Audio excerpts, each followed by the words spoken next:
ही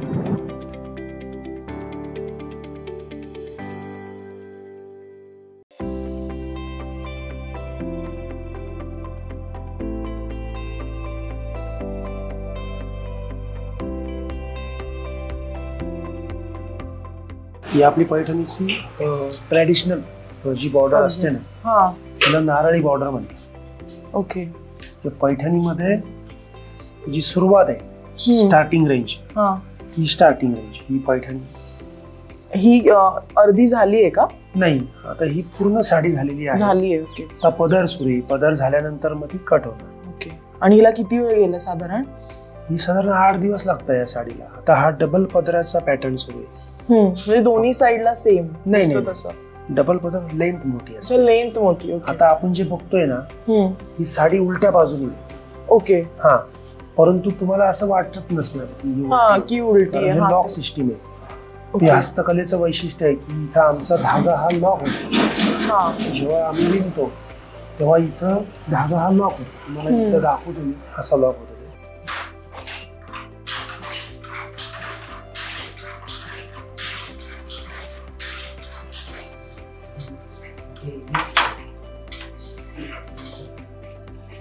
हे लॉक बघा, एक मिनिट हळूहळू. हे बघा, आता लॉक झालं, इथं लॉक झालं. ओके. म्हणजे हा जेव्हा जरासा इकडनं येतो ना, हे बघा, एक मिनिट, आता रेशमाचा इकडे येईल आणि हा इथं लॉक झालेला. ओके. असं लॉक होतं.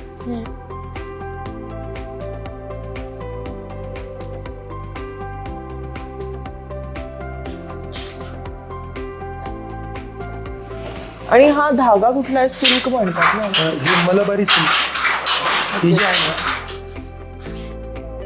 इथे बघतोय, इकडे व्हायलेट आहे आणि इकडे रेड आहे. जेव्हा पदर काढायचा असतो तेव्हा आम्ही रेड डाईंग करतो. कुठलाही कलर असू द्या साडीचा, ज्यावेळेस पदर काढायचा असतो तेव्हा कंपल्सरी पदर जेवढ्या इंचाचा आहे तेवढ्या इंचाचा आम्ही रेड डाईंग करतो.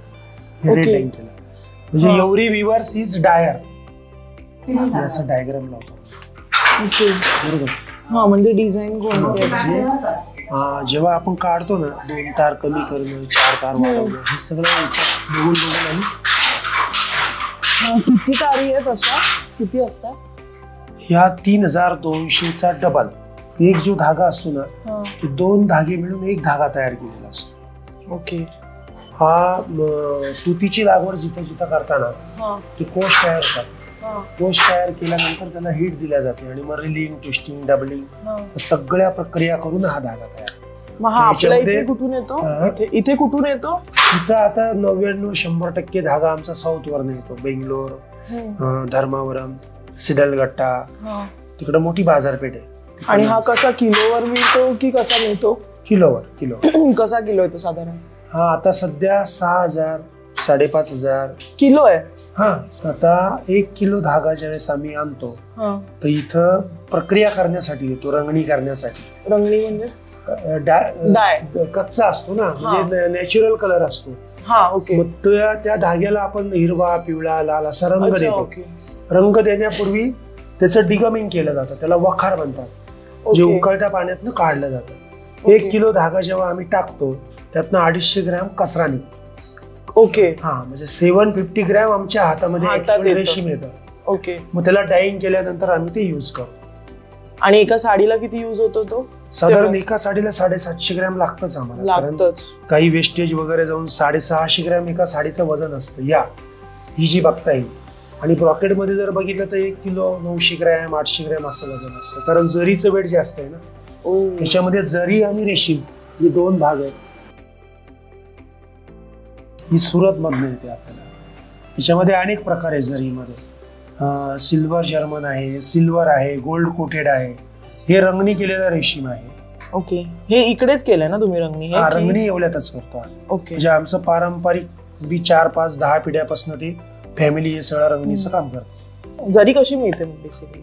जरीमध्ये पण आता थिकनेस हा मॅटर करतो जरीमध्ये पण. जसं रेशमामध्ये 18-20 डिनियर आहे, 16-18 आहे किंवा 20-22 आहे, तसंच ते जरीमध्ये पण ब्रॉकेटला थोडं आम्हाला थिकनेस लागतं किंवा याला थोडं कमी थिकनेस लागतं, असं त्याच्यामध्ये प्रकार आहे.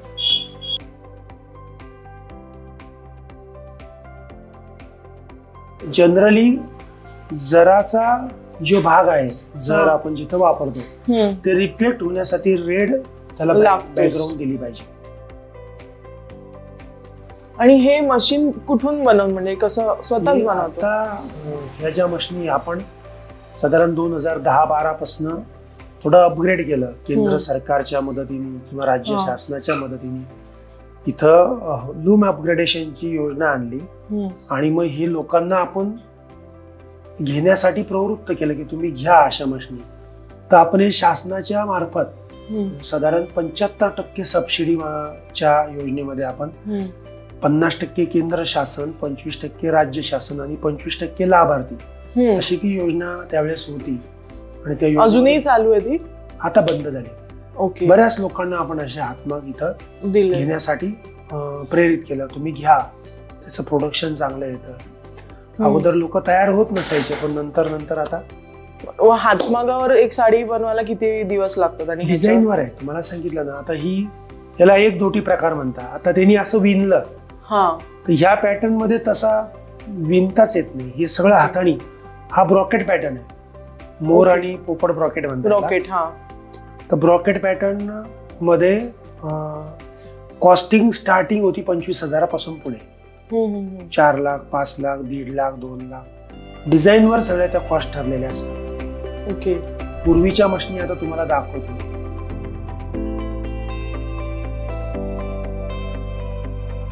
जुने हातमाग, त्याच्यामध्ये लाकूड फार मोठ्या प्रमाणात वापरलं जायचं. लाकूड वापरलं जात असल्यामुळे झाडांची कटाई व्हायची. आणि ते तसं पाहिलं तर घरामध्ये पण ते खूप अडचणीचं होतं.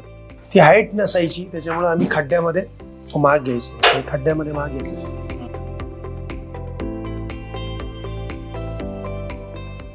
ही मशीन किती वर्ष जुनी आहे? ह्याला तशीच्या तशी झाली, काही त्याच्या बदलावं लागतं.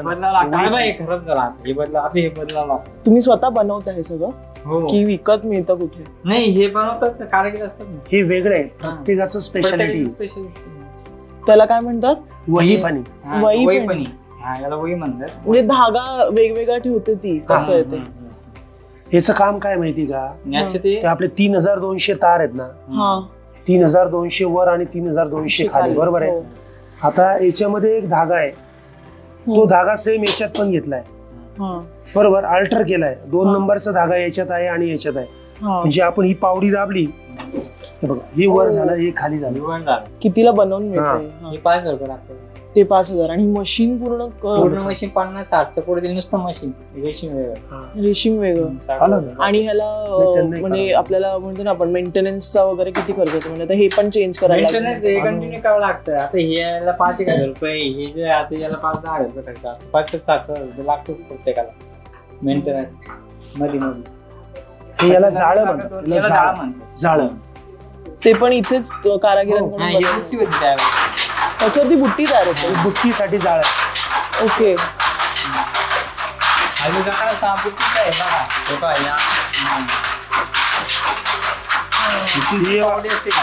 कार बरोबर तेवढेच वर येतात. तुम्ही बसले ना, तुम्ही सुद्धा बुट्टी काढू शकता. बसा एक मिनिट. गणेश भाऊ, 1-2% काढू शकतो.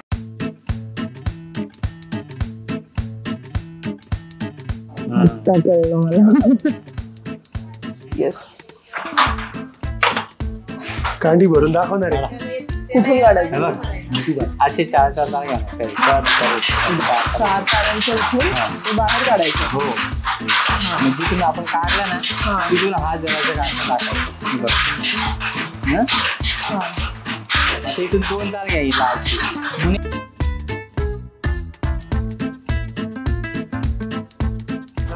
ते काही जागा नाही सोडायची.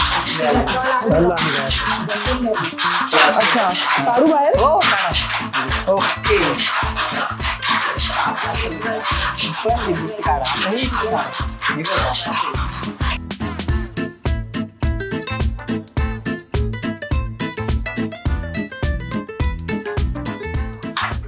जमतं ना, 5 जमतो.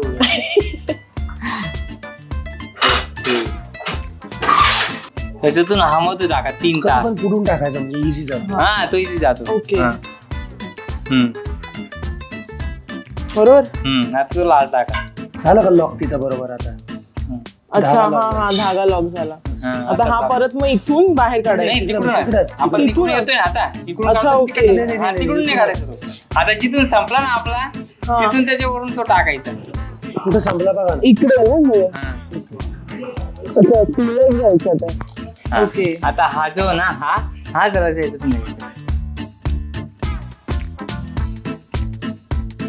हे कन्फ्युजिंग आहे. हे इझी आहे.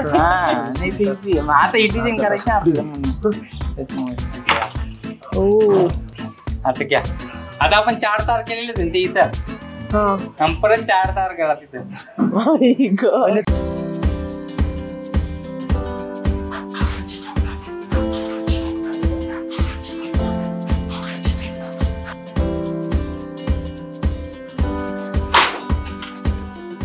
ही कितवी पिढी आहे तुमची? म्हणजे हा आता तुमचा मुलगा पण करतोय म्हणजे तुम्ही किती पिढी तुमचं हे करतायत का?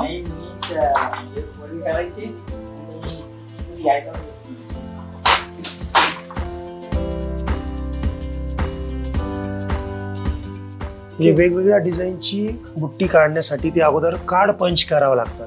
ओके. ते कार्ड बरोबर ह्या रूल मध्ये अडकतात. हा तो गट्टा दिसतोय का लाकडी, तो रूल म्हणतात त्याला. आणि बरोबर त्याच्यामध्ये हे ओके बरोबर. आता हे जे होल दिसतात ना ते होल बरोबर त्या वर गेले झालं की तेवढंच तार फक्त वर येतात. तेवढंच हे जे जाळं बांधलंय ना आपण त्याच्यामध्ये हे तार गेलेले आहेत आणि ते तार लिफ्ट झाले की त्यातनं फक्त धागा टाकायचा बरोबर बुट्टी तयार होते. आणि त्याला काय म्हणतात डिझाईन आहे? तो जकाट आणि हे कार्ड पंच. ओके. तो जकाट आणि ही डाबी ती वर दिसते का? ही डाबीचं काम काय असतं? ही बॉर्डर जी आहे ना ही बॉर्डर त्या डाबीमुळे तयार होते. तिथे खिट्या दिसतात का बाहेर आलेल्या? ते खिट्या दिसतात. त्या खिट्या असं ते फिरलं की ते ह्या इकडे अशा त्या इकडे ते आलेले आहेत लाकडी पट्ट्या. त्या लाकडी पट्ट्यांना ही धागे आपण जॉईन केलेले आहेत. म्हणजे ते असं फिरलं ते खिट्ट्यांमुळे त्या लाकडी पट्ट्या वर होतात. त्या वर झाल्या की हे धागे बरोबर असे वर होतात आणि वर झाले इथलं धागा गेला की डिझाईन तयार. मला याचं प्राइसिंग सांगा कितीला वगैरे मिळतं? कसं पूर्ण मशीन ओव्हरऑल किती रुपयाला बनवून मिळतं? साधारण मशीनसाठी 70,000 पर्यंत. आणि हे सगळं वेगवेगळं ना, म्हणजे असं काही एकच सटल वेगळं आहे. याला आपण पुराई वेगळी, बसायची फळी वेगळी, ही पग्याची फळी, हा बीम रूळ, त्यानंतर तो जकाट, ती डाबी, हा वैरूळ जोडी, खाली ते पावड्या आहेत, त्या पावड्या त्याच्यावर आपण पाय टाकतो ना, आणि चक्र. बरं तुमच्या इथे जे बघितलं आणि त्यांच्यामध्ये फरक काय? कुठे? तुमच्या तिकडे जे बघितलं आपण सेम, फक्त आपण फ्रेम केलाय. तो जमिनीत जो होता जमिनीत तो आपण वर घेतलाय आणि आपला जो आहे ना त्याला हे लाकडं मिळेल. स्टील वापरलं. जेवढं मॅक्झिमम स्टील वापरता येईल तेवढं वापरण्याचा आपण प्रयत्न केला. ओके. मजबूतीसाठी पण. आणि लाकूड आता बघा ना तुम्ही जंगल कटाई होती त्याच्यामुळे आपण म्हटलं लोखंडी, आणि ते फोल्डिंग पण करता येतं लोखंडी. ती खोलून आपल्या घरात कार्यक्रम वगैरे असलं की खोलून थोडी थंड पण आहे आणि थोडी जड पण वाटते. म्हणजे काही वेगळं आहे का? नाही. हा याला काकडा बोलतात. काकडा तिच्यावर शिंजर वगैरे म्हणजे पाणी लावलं. पाणी लावलंय घट्ट राहण्यासाठी. आणि ही कशी मिळते? ही कशी किलो मिळते? जरी ना जरी ते सांगितलं ना तुम्हाला, आपल्याला गोल्ड कोटेड घेतली तर वेगळा रेट. गोल्ड कोटेड किती असते म्हणजे तरी साधारण अंदाज? तो आता 45-50 हजार पर्यंत. आणि किलो 45-50 रुपये किलो. आणि साधी घेतली तर? साधी घेतली तर 10,000 किलो 5,000 किलो घ्याल तसं. आणि एका साडीला किती लागते ती? एका साडीला या ब्रॉकेटला जास्त लागते, एक धोतीला कमी लागते. त्याच्यात जराचं काम जास्त आहे ना. आता तुमचं चुकलं आणि एवढं कापड पुढे आलं तुम्ही आणि एवढं कापड पुढे आल्यावर तुमच्या लक्षात आलं की अरे आपलं चुकलंय, मग ते एवढं परत आम्ही उपसून बरोबर तसं निघतं ते निघतं. ओ म्हणजे हात त्याच्यामध्ये एकही साडी वेस्ट जात नाही, पण ते लक्षात आलं तर. ह्याची किंमत काय म्हणजे कशाची? ह्याची म्हणजे याची फक्त नाही पूर्ण ह्या रोलची असं म्हणाल त्याच्यावर किती रेशीम आहे त्याच्यावर ठरेल ना, किलोवरच ठरतं. ही कोनची मशीन आहे, ही कोण इथं भरल्या जातात. ओके. ही जे कोण आहेत ना या मशीनवर भरल्या जातात आणि मग ह्या कोणानंतर ते कांड्या भरल्या जातात.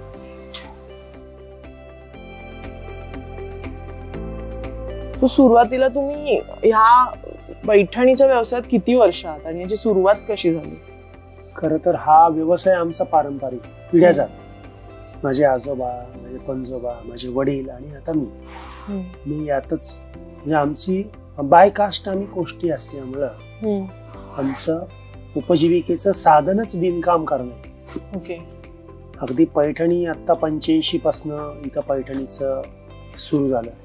त्याच्या अगोदर आम्ही येवला शालू होता, त्याच्याही पूर्वी हेमरू शाल होती. हेमरू शाल तुम्हाला माहित नसेल, हिंदुस्थान मध्ये एवढी प्रख्यात होती हेमरू शाल येवल्याची की अक्षरशः वाट बघायचे व्यापारी.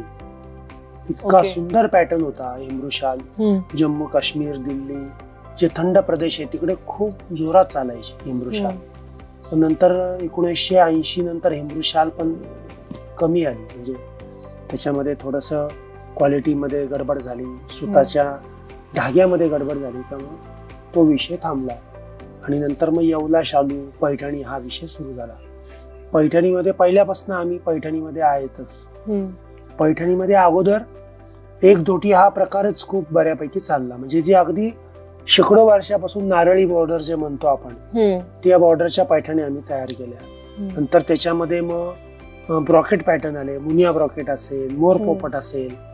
अगदी हल्ली ऑल ओव्हर पॅटर्न सुद्धा एवढा जोरात सुरू आहे. ऑल ओव्हर पॅटर्न मध्ये 4-4, 5-5 लाखापर्यंत साड्या तयार होतात. ओके. आणि बाहेरच्या 7 स्टार हॉटेल वगैरे ज्या विदेशामध्ये आहे त्या साड्यांचे ते कर्टन तयार करतात अक्षरशः. आणि मल्टी यूज म्हणजे त्या साड्यांचं फक्त साडी महिला नेसते असं आपल्या डोक्यात आहे, परंतु त्या साडीपासून खूप काही ते लोक करतात. आपण इमॅजिनेशन पण करू शकत नाही. हे बाहेर गावी होतं.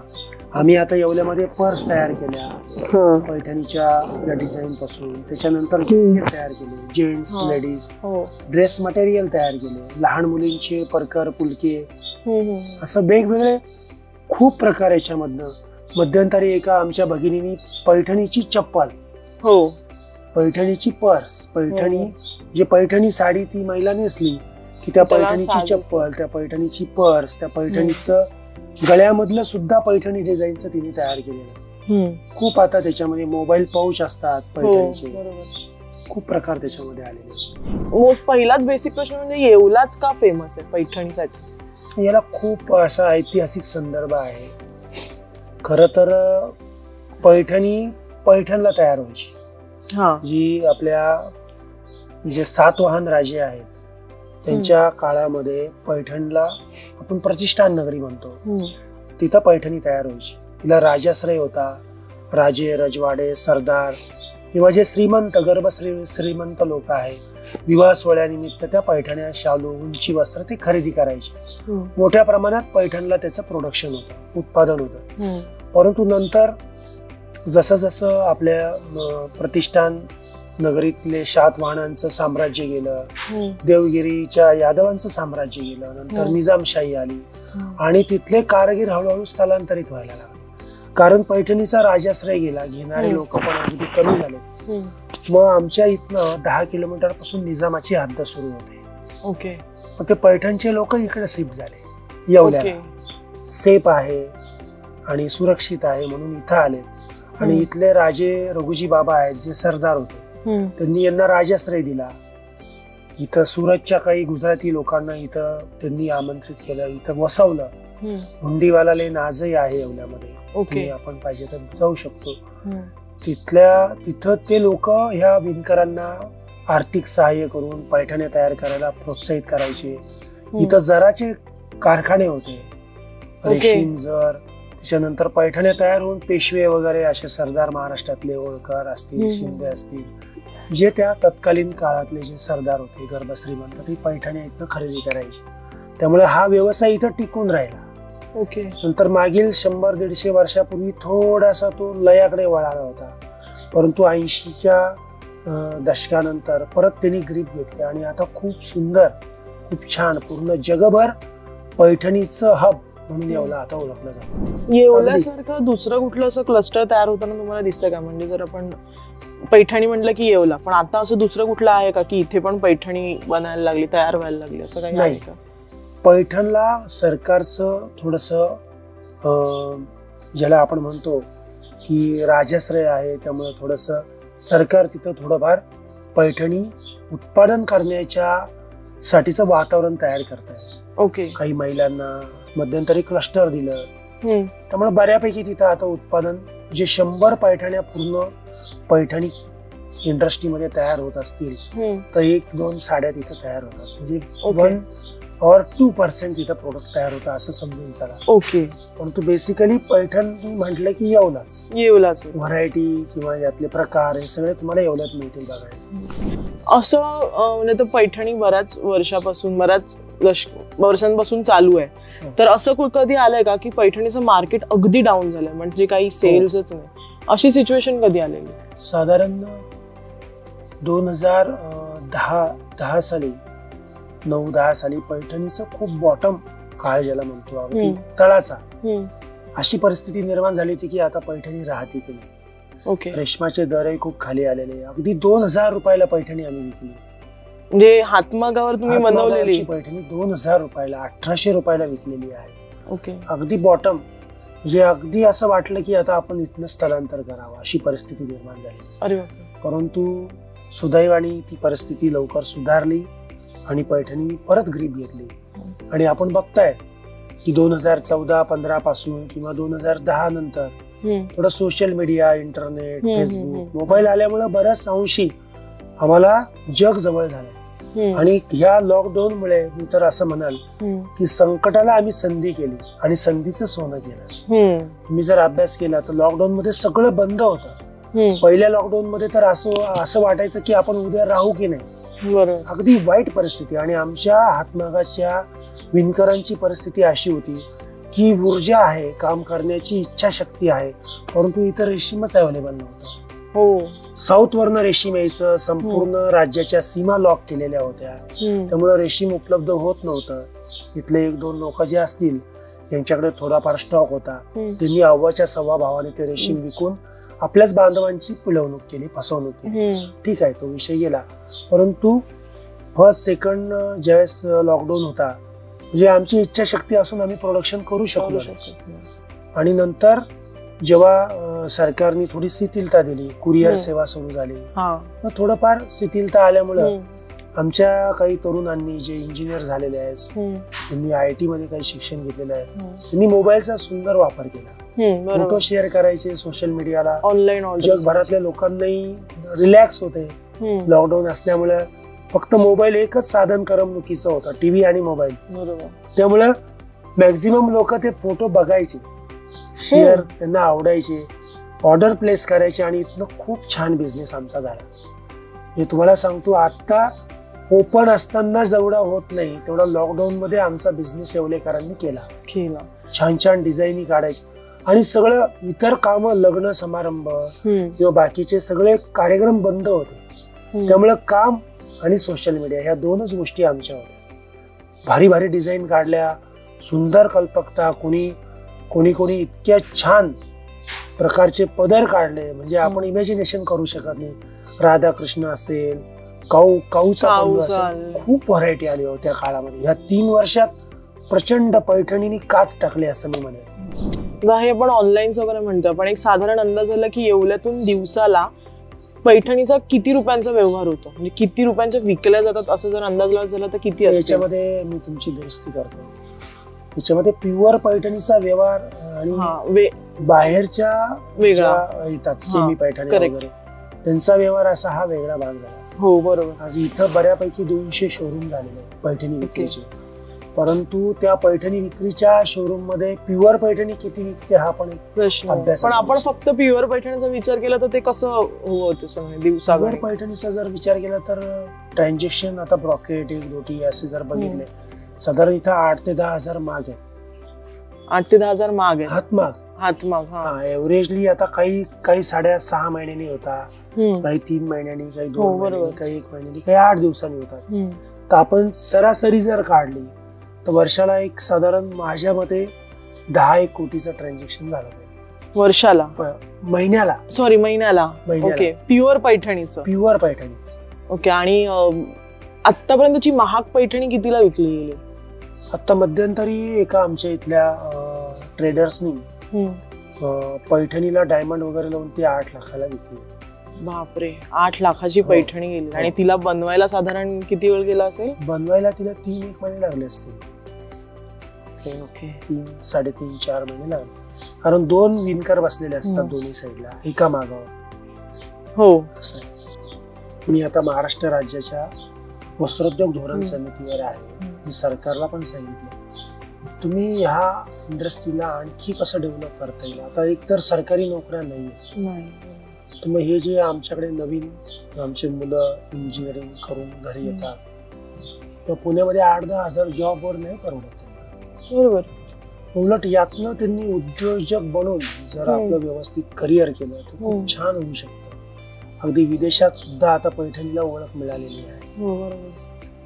तर आपण याच्यामध्ये आणखी कसं डेव्हलपमेंट करू शकतो. मी शासनाला म्हटलं की आमच्याकडे वित्तीय पाठबळ नाही, तर जसं शेतकऱ्यांना आपण 4% व्याजदराने कर्ज पुरवठा देतो. आता मला सांगा, अन्न वस्त्र निवारा ह्या प्राथमिक गरजा आहे. बरोबर. अन्न तयार करणारा शेतकरी आहे, बरोबर, तो अन्नदाता आहे. त्याला 4% सरकार कर्ज पुरवठा करतो. वस्त्र आम्ही लज्जा रक्षण करतो. बरोबर. मग ह्या इंडस्ट्रीतल्या लोकांनाही द्या ना तुम्ही. बरोबर. 4%. हो. जे चांगले आहे, ज्यांना करिअर करायचं, नवीन युवक आहे जे त्याच्यामध्ये आपलं भविष्य बघताय, त्यांना उभं करा ना तुम्ही. ती मागणी केली आपण. त्याच्यानंतर सोलर आहे. वारंवार कधी कधी लाईट जाते आणि लाईट गेल्यानंतर काम होत नाही. जे आमचं ऑलरेडी ऍक्च्युली मॅन्युअल आहे, हँडलूम आहे, परंतु ते तार मोजतो आपण तेव्हा ती लाईट लागते. तर आम्ही सांगितलं की सोलर सिस्टीम द्या. आपण सोलरचा आपण क्रांती करतोय आपला देश, तर छोटे छोटे युनिट द्या ना विणकरांना सोलरचे, की काम कॉन्स्टंट चालू राहील, अखंडितपणे काम चालू राहील. ती पण आपण मागणी केली. आणि जे लोक 50च्या पुढे जातात, हे काम करून त्यांना खूप व्याधी जातात. अगदी डोळ्याचे विकार होतात, पाठीचे, मणक्याचे, गुडघ्याचे, तर त्यांना तुम्ही आरोग्य विमा लागू करा. तुमची आयुष्यमान भारत योजना आहेच, पण आपण विणकरांना काही स्पेसिफिक देऊ शकतो याच्यामध्ये, त्याचा आपण स्टडी करूया. पण आता काही मिळतंय का मग सरकारकडून की काहीच नाही? आता पूर्वी ICI लोंबाडमध्ये विणकरांच्या जे महिला विणकर आहेत त्यांना डिलिव्हरीसाठी वगैरे चष्मा किंवा बाकीचे जे IPD OPD जे उपचार आहेत त्याच्याकरता 15,000पर्यंत मदत मिळायची. परंतु काही वर्षापासून ICI लोंबाडचं पण बंद झालेलं आहे. ओके. आपण म्हणतोय की विणकरांसाठी खास तुम्ही आरोग्य विमा काढा. हो. तशी योजना द्या आम्हाला. आयुष्यमान भारत जरी असली तरी त्याच्यामध्ये आमच्या येवल्याचं सांगतो की त्या लाभार्थ्यांच्या यादीमध्ये खूप त्रुट्या आहेत. ऍक्च्युअल ज्यांना खरी गरज आहे त्यांचे नावं नाही त्याच्यामध्ये, त्यांना लाभ कसा मिळणार. बरोबर. असे अनेक त्याच्यामध्ये मागण्या केलेल्या आहेत. आणि जे आम्ही साऊथ वरनं सिल्क बोलवतो, तर सगळी प्रोसेस शेतातून हातात ती येवल्यामध्ये राबू का शकत नाही. याने किती फरक पडेल म्हणजे जर आपण इथेच ते उत्पादन घेतलं? कॉस्टचा फरक हा मॅटर नाही याच्यामध्ये रोजगार निर्मिती हा मॅटर आहे. रोजगार निर्मिती निश्चित होईल. पण आज कांदा उत्पादित क्षेत्र आहे, कांद्याचे रेट फ्लेक्झिबल असतात. बऱ्याच वेळा शेतकरी रडतो, त्याचा खर्च झालेला सुद्धा निघत नाही. बरोबर. थोडं त्यांना आपण डायव्हर्ट केलं पाहिजे त्या पिकापासून. आणि ह्याच्यामध्ये मलबरीमध्ये तुती लागवडीमध्ये बऱ्यापैकी त्यांना मिळू शकतात पैसे. त्यांना तसं आपण कन्व्हिन्स केलं पाहिजे की तुम्ही तुती लागवड करा, त्यांना हमी भाव या तुती लागवडीमुळे मिळणार आहे. आणि दुसरी गोष्ट, इथं रेशीम उत्पादित झाल्यानंतर बाकीच्या सगळ्या गोष्टी आहेतच की आपल्या. पण कॉस्ट मध्ये किती फरक पडणार? तुम्ही इम्पोर्ट करताय ते ऑलमोस्ट, तर त्याच्यासाठी किती तुम्हाला खर्च येतो? 1500 रुपयाचा किलो मागे 1000 रुपयाचा तर निश्चित फरक पडेल. म्हणजे इकडेच जर आपण उत्पादन केलं तर? कारण आमच्याकडचे कोश साऊथला जातात, तिथं प्रोसेस होऊन परत इकडे येतात. ट्रान्सपोर्टेशन तर लागतं की नाही मला सांगा. आणि हे ट्रान्सपोर्टेशन बाय ट्रेन होतं की टेम्पो? कुरिअर होतं. कुरिअर होतं, बाय रोड पण होतं, बाय ट्रेन पण होतं, मल्टी वे आहेत त्याला. ओके. रिसेल जुनी पैठणी म्हणजे ऑक्शन वगैरे असं काही पैठणीमध्ये झालंय का? म्हणजे होतं का? नाही. रिसेल म्हणजे आपण जुन्या पद्धतीच्या पैठण्या तयार करू शकतो. ओके. पण जुन्या पैठण्या परत सेल होत नाही. म्हणजे ऑक्शन मध्ये असं की पैठणीचं ऑक्शन सुद्धा होतं की खूप जुनी वगैरे आपण म्हणतो ना, एक ऑथेंटिक असते जुनी पैठणी की राजे रजवाड्यांनी वापरलेली वगैरे असते, तिचं कुठल्या तरी महाराणीने वापरलेली असते, तिचं रिसेलिंग वगैरे झालंय का? अशी कुठली काही स्टोरी आहे का? असं आमच्याकडे अद्यापपर्यंत झालेलं नाही. मगाशी विचारलंच, पण आता परत सांगा की एका पैठणीमध्ये किती रुपयांचा धागा म्हणजे सिल्क हा वापरला जातो एका पैठणीमध्ये? साधारण एका पैठणीचं वजन 650 ग्रॅम ते 700 ग्रॅम असतं. आणि त्याला आपण म्हणतो की वेस्टेज धागा काही जातो. हो. साधारण आम्हाला 1 किलो रेशीम जेव्हा आम्ही रंगणीला देतो 750 ग्रॅम आमच्या हातामध्ये मिळतं. बरोबर. त्यापैकी जे रंगणी झालेलं रेशीम आहे त्यातलं 600 ग्रॅम रेशीम आमच्या पैठणीला लागतं. 600 ग्रॅम रेशीम आणि बाकी जर पदराला जर असतं, किनारीला जर असतं आणि बुट्ट्यांना जर बुट्टी, सगळं जर ऍव्हरेज काढलं 650 ते 700 ग्रॅम आमचं वजन असतं पैठणी. म्हणजे एका पैठणीमध्ये जर सिल्क म्हणजे ते मलबारी सिल्क आणि तिसरं काय वापरलं? जर आणि मलबारी सिल्क, 2 गोष्टींमध्येच पूर्ण पैठणी तयार होते. ओके. आतापर्यंत एक आपण अंदाज तर लावू शकत नाही, पण किती पैठणी तयार झाल्या असतील? प्युअर पैठणी म्हणते मी, याचं मशीन मेड तर आपण विषयच नाही. आकडा सांगणं तसं खूप अवघड. म्हणजे असं काही म्हणजे आपण कांद्याचं जर आपण उदाहरण घेतलं की किती रोज कांदा येतो, किती जातो, याचं एक गणित असतं केलेलं. कांद्याचं पैठणीचं असं काही नाहीये. कांद्याचं गणित का मांडू शकतो आपण? कारण कृषी उत्पन्न बाजार समिती सगळे आकडेवारी असते. हो, बरोबर. आलेली आवक किंवा विक्री झालेला माल या सगळ्या गोष्टींचा लेखाजोखा असतो. पण पैठणीचं असं काही नाही. कसं आहे, आता माझ्या घरी 4 माग आहे, मी माझ्या संपर्कातल्या गिरायकांना विकतो, हे फक्त मलाच माहिती. बाकी याची नोंद कुठेही नाही. पैठणी असोसिएशन वगैरे असं काही प्रकारच नाही. तर हातमागाच्या संस्था आहेत, परंतु 100 सदस्य, 50 सदस्य, 250 सदस्य एवढ्या पुरत्या मर्यादित आहे. फार व्यापक स्वरूप अजून आलेलं नाही. मग जर पैठणी असोसिएशन आपण करायला गेलं तर त्याने किती काय फरक पडेल आणि काय इम्प्रूव्हमेंट होईल असं तुम्हाला वाटतं? तसं पैठणी असोसिएशन करायला हरकत नाही, पण त्याचं कंपल्शन झालं पाहिजे की पूर्वी येवल्यामध्ये असा प्रयोग झालेला, इथं येवला शालू तयार करायचे, त्यावेळेस त्याला येवला शालूला येवला सिल्क असोसिएशनचा शिक्का मारायचा, म्हणजे तो शालू विक्री योग्य आहे. तो चेक केला जायचा, त्याची क्वालिटी चेक केली जायची, त्याची मेजरमेंट चेक केली जायची आणि नंतर शिक्का मारला जायचा. तो शिक्का मारल्यानंतर गिराईक पण डोळे झाकून विकत घ्यायचं, जसं सोन्याला हॉलमार्कचं असतं तसं. बरोबर. तसं इथं खरं तर प्रयत्न झाला पाहिजे. शासन दरबारी पण मी बऱ्याच वेळा मागणी केलेली आहे. शासन म्हणतं की आम्ही सिल्क मार्क दिलाय, पण सिल्क मार्क हा ती साडी रेशमाची आहे याच्याकरता असतो. हँडलूम मार्क हा ती साडी हातमागावरची आहे याच्याकरता असतो. परंतु आपल्या येवल्याचं प्रोडक्ट ही येवला पैठणीच आहे याच्याकरता एक मार्क हवा आहे. आणि मी वारंवार शासनाला म्हटलंय की जसं महाखादी ब्रँड आहे तसं महाखादी ब्रँड सारखा आपण येवल्याचा काही महावस्त्र म्हणा किंवा महापैठणी ब्रँड आपण विकसित करू शकतो का? मिनिमम शुल्क आपण आकारून त्या विणकराला तो ब्रँड त्या साडीला लावायला लावू आणि जेणेकरून पैठणी जी हल्ली बाहेरच्या पैठणी खरी पैठणी म्हणून विकली जाते तसं. कॉपीराइट्स असा काही प्रकार होतो आहे ना? मग त्याला काय प्रोसेस आहे? GI मिळालेला आहे. ओके. परंतु GIचं जे इम्प्लिमेंट आहे ते होत नाही.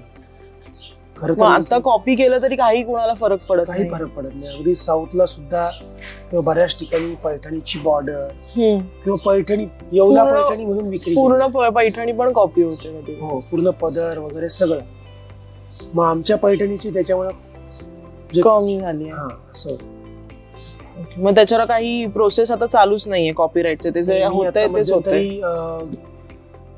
चेन्नईला GIचं कार्यालय आहे, त्यांना पण विनंती केली की इथं विणकरांना आणि व्यापाऱ्यांना एक अवेअरनेस कार्यक्रम द्या की तुमचे अधिकार आणि कर्तव्य GI मध्ये काय आहे, तुम्ही काय करू शकता. तर असं एक शासकीय तुमचे काही तुमच्या विभागाचे त्यातले तज्ज्ञ इथं पाठवा आणि एक दिवसाचा आपण अवेअरनेस कार्यक्रम घेऊ, कार्यशाळा घेऊ. पैठणी मेकिंग म्हणजे इथे तयार होते ती कस्टमर पर्यंत जाते, त्याच्यात GDPचा काय रोल आहे, म्हणजे तुम्हाला त्याच्यात इम्पॅक्ट काय पडतो, फरक पडतो की GDP टॅक्स वगैरे, इन्कम टॅक्स वगैरे याच्यात काही की इन्कम टॅक्स नाहीच याच्यामध्ये? नाही, पैठणी आता इथं आम्हाला 5% GST आहेच. इन्कम टॅक्स पण आम्ही भरतो सगळे, म्हणजे अगदी छोटे जे त्या इन्कम टॅक्सच्या याच्यामध्ये येत नाही, त्यांच्या निकषामध्ये येत नाही ते भरत नसतील. परंतु पैठणी आता तुम्हाला सांगितलं मी ऑनलाईन, त्यामुळे सगळं आता दिसतंय. आता लफवाछप्पी काही राहिलेलीच नाही.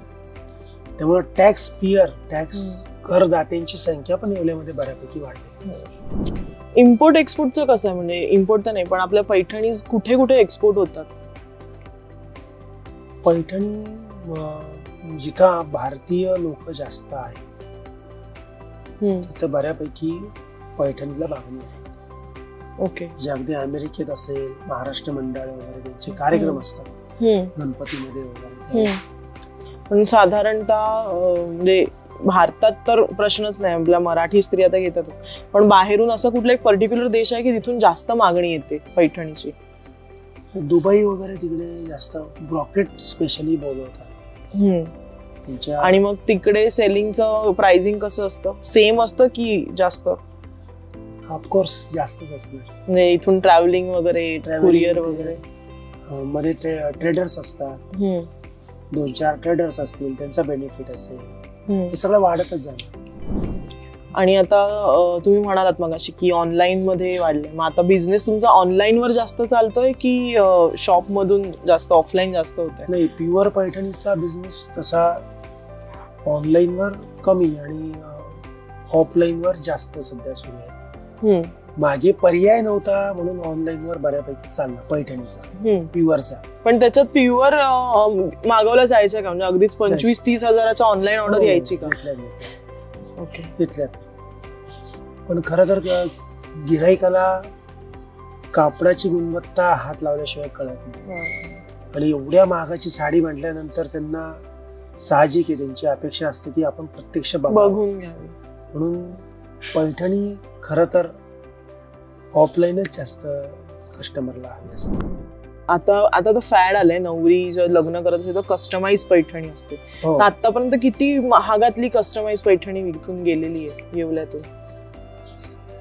कस्टमाइज पैठणी लग्नामध्ये 3 लाखापर्यंत गेली. आता आपण नेहमी म्हणतो की एवढ्या लाखाची आहे, तेवढ्या लाखाची, पण हातमागावरच तयार केलेली सगळ्यात स्वस्त पैठणी कितीची आहे?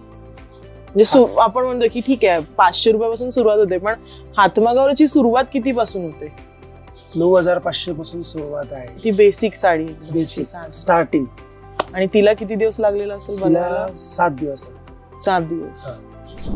आणि आता एक आपण साधं गणित जर घेतलं की एक साडी आहे, तिला बनवायला किती रुपये लागतात, म्हणजे त्या कारागिराची मेहनत, ते पॅकिंग करून त्या कस्टमर पर्यंत देपर्यंत तो साधारण किती आपण खर्च काढू शकतो की त्याच्यात एवढ्या रुपयाचं सिल्क वापरलंय, एवढ्या रुपयाची जरी वापरली आणि त्याची मेहनत, हे बेसिक गणित सांगू शकता? साधारण आता पैठणी जर आपण स्टार्टिंग बघितली 9,500ची, त्याच्यामध्ये 5,500 ते 6,000चा कच्चा माल सगळा लागतो. ओके. जे रॉ मटेरियल ज्याला म्हणतो. आणि बाकी मग पदराची मजुरी वेगळी असते, ते कापड काढणारा जो विणकर असतो त्याची मजुरी वेगळी असते. आणि नंतर मग फोल्डिंग वगैरे हा विषय तो किरकोळ असतो. म्हणजे साधारणतः एक बेसिक सांगायचं म्हणजे 9,500च्या साडीमध्ये 5,500-6,000 तर आपण कच्चा मालच पकडतो, म्हणजे सूत आपलं सिल्क वगैरे येतात. 5,500-6,000 रुपये कच्च्या मालातच जातात. बाकी मजुरी मग पदराची 1,500-1,000 रुपये असते, कापड काढणाऱ्याची वेगळी असते. हा हातमागाच्या पैठणीच्या वरती आता परत मशीन मेड पैठणी यायला लागल्या. सो त्या मशीन मेड पैठणीच्या इंडस्ट्रीमुळे हातमाग ज्या पैठणी होतात त्याला कसा फरक पडलाय? खूप फरक पडतोय. ज्यांना प्युअर पैठणी हवी असते किंवा घ्यायची इच्छा असते, परंतु बऱ्याच वेळा काय होतं की प्युअर पेक्षा सेमी पैठणीचं फिनिशिंग किंवा आपण ज्याला म्हणतो की 24 कॅरेट सोनं तुम्ही सोनाराकडे घ्यायला जाता आणि त्याच्या शेजारी बेंटेकची ज्वेलरी लावलेली असते. ती बेंटेकची ज्वेलरी खूप शाईन करते, खूप अट्रॅक्ट करते, आकर्षित करते. तसंच प्रकार याच्यामध्ये आहे. सेमी पैठणीची ती बॉर्डर ती मशीन मेड असते, त्यामुळे त्याची कॉन्ट्रास्ट किंवा ते कलर वगैरे आणि एक्युरेसी वगैरे ह्या सगळ्या गोष्टी कस्टमरला आकर्षित करत असतात आणि त्यामुळे खूप इफेक्ट ह्या आमच्या इंडस्ट्रीवर होतोय. आणि एखाद्या समारंभामध्ये 2 महिला एकीने प्युअर पैठणी नेसलेली असेल, अगदी 50,000ची 70,000ची, आणि तिच्या शेजारी सेमी पैठणी घातलेली अगदी 2,000ची 3,000ची सेमी पैठणी घातलेली महिला जरा बसलेली असेल, दोघांमध्ये डिझाईन तर डोळ्याला सेमच दिसणार, परंतु जे जाणकार आहे त्यांना कळतं की प्युअर कुठली आणि सेमी कुठली. त्याच्यामुळे हल्ली असं झालंय की 50,000ची पैठणी घेण्यापेक्षा या 2-4 हजाराच्या 5 पैठणी घ्याव्या, वेगवेगळे कलर घ्यावे, अशी मानसिकता थोडीफार महिलांमध्ये आता यायला लागलेली आहे. परंतु प्युअर ते प्युअर असतं, टिकायलाही छान असतं, हे पण काहींना कळतं. त्यामुळे ते मग आपण जर एक अंदाज लावला सरासरी की 100 मधल्या किती 100 साड्या विकायच्या झाल्या तर त्यातल्या किती मशीन मेड विकल्या जातील आणि किती हातमागाच्या विकल्या जातील? कारण की दिसायला तर सेम आहेत, म्हणजे एक अंदाज लावला तर 100 साड्या जर विक्री होत असतील ना, त्याच्यापैकी 20 प्युअरच्या विकल्या जातात आणि 80 सेमी विकल्या जातात. एवढं पर्सेंटेज आता शेवटी घेणारा वर्ग त्याची कॅपेबिलिटी खिशाचा विचार करतो, आर्थिक परिस्थिती असते, या सगळ्या गोष्टी जर बघितल्या मी तर म्हणेन की 15 आणि 85 असं प्रमाण असेल. बापरे, इतका फरक. मग हे काही इम्प्रूव्ह करायला काही आहे का? म्हणजे पुन्हा एकदा ते इम्प्रूव्ह करायसाठी हाच पर्याय आहे की कॉस्ट, एकतर प्युअरची कॉस्ट आपल्याला कमी करायला किंवा मग ह्या सेमीवर कुठेतरी निर्बंध आणायला लागेल. या दोन्ही पैकी काहीतरी गोष्ट करायला. हातमागाच्या पैठणीची किंमत ठरते कशी? हातमागाच्या पैठणीची किंमत, तिचा लागणारा कच्चा माल, किती दिवस लागतात, त्या दिवसाच्या हिशोबाने द्यावा लागणारी मजुरी, या 2 बेसिकली गोष्टीवर त्याची किंमत ठरते. अगदी तुम्ही लाख रुपयाची पैठणी जरी घेतली तरी 9,500च्या साडीला जो धागा वापरतो तोच धागा तिला वापरलेला असतो. परंतु जी मजुरी आपण देतो 3 महिने 2 महिने 300-400 रुपये पर डे जी मजुरी देतो, त्याची जर आपण कॅल्क्युलेशन केलं ती कॉस्ट अशी वाढलेली असते. पण मग जो धागा आपण सेम वापरतोय, पण म्हणजे डिझाईन वर फरक आहे, तिचं डिझाईन जास्त आहे म्हणून ती महाग. मग ही चैन कशी, मला एक सांगा की जसं मी लासलगावचं बघितलं की शेतातून कांदा आपल्या ताटात कसा येतो हे मला गणित कळलं तिकडे गेलं. मग पैठणी इथे कामगाराकडून ते त्या स्त्रीपर्यंत पोहोचते, ती चैन कशी असते? याच्यामध्ये 2-3 प्रकार आहेत. एक तर विणकराचं डायरेक्ट अप्रोच कस्टमर, तो डायरेक्ट कस्टमरला नात्या गोत्यांच्या माध्यमातून अप्रोच असतो, तो पाठवतो. सेकंडली व्यापारी जे असतात ते येवल्याला येऊन पैठणी घेतात आणि त्यांच्या शोरूमला ते विकतात. हा एक भाग झाला. आणि तिसरा भाग जो आहे की आमच्या इथं जे पर्यटक येतात वेगवेगळे, शिर्डीच्या रिगार्डिंग नाशिक, ते इथल्या दुकानांमधून पैठणी खरेदी करतात. असे 3 प्रकार मला सांगितले. आणि एक्सपोर्टचं जर म्हणाल तर जे मोठे व्यापारी आहेत किंवा काही महिला ज्या साडी उद्योगामध्ये आहेत, देशभरातल्या वेगवेगळ्या हँडलूम सेक्टर मधल्या साड्या परचेस करून ते एक्सपोर्टचा बिझनेस करतात, त्यांच्या माध्यमातून पैठण्या परदेशामध्ये आम्ही विक्री करतो.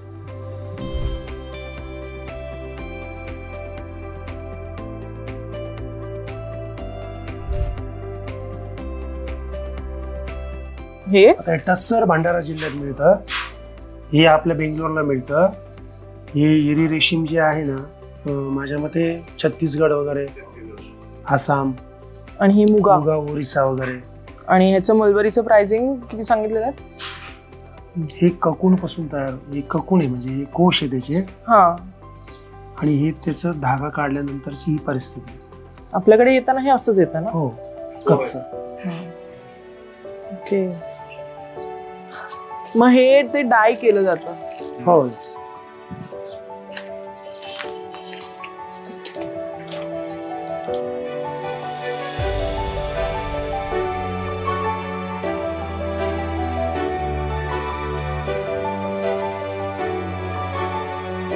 येवल्याला येऊन पैठणी कशी तयार होते हे तर आपण बघितलं, आणि त्यामागचं गणितही जाणून घेतलं. म्हणजे हातकामापासून ते आपल्यापर्यंत कशी पोचते ह्याचा प्रवास सुद्धा आपण जाणून घेतला.